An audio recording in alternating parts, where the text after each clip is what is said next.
Hello and welcome to my video about ink flow. And in this short video I shall go through all the troubleshooting possibilities for getting your ink to flow. So you have your favourite nib, make sure you've burnished it and that's ready. If you haven't seen my video on burnishing and preparing your nibs, go check it out and come back here afterwards. Let's begin. Problem 1.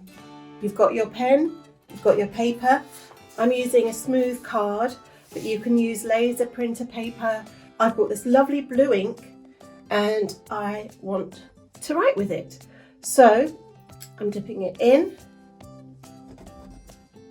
and straight away I can see that not only is it feathering, it's sort of running off my nib so that I'm having to kind of go back over bits.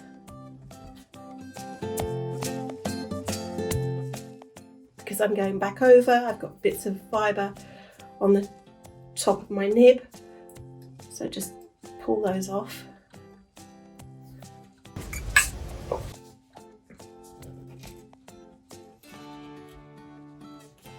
So it's probably too watery to hold on our nib, which is why we're getting this constant necessity to re-dip. So what do? We want an ink that is like single cream.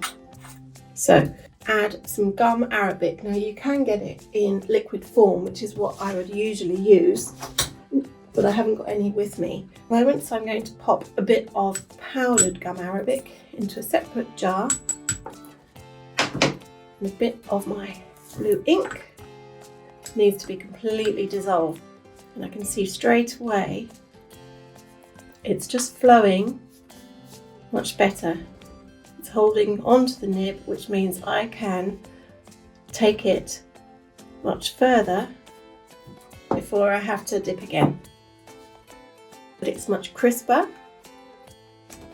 Thicks are much more solid colour and the thins are fine and delicate.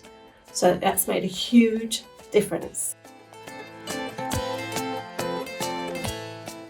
So gum arabic, if you're finding that you're feathering and you can't get the ink to flow.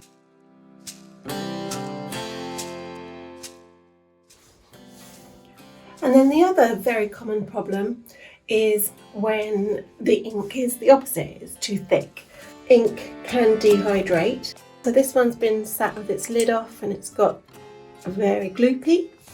Drop of water, mix it in. Be careful not to put too much water because then you've got the new problem of it being too thin. If you've used a nib before, give it a clean. That can often cause the ink to not flow properly, and all of a sudden I've moved from this horrible mess to lettering that's crisp.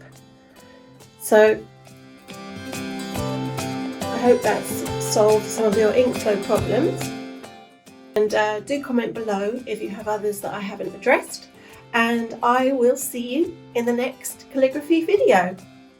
Until then.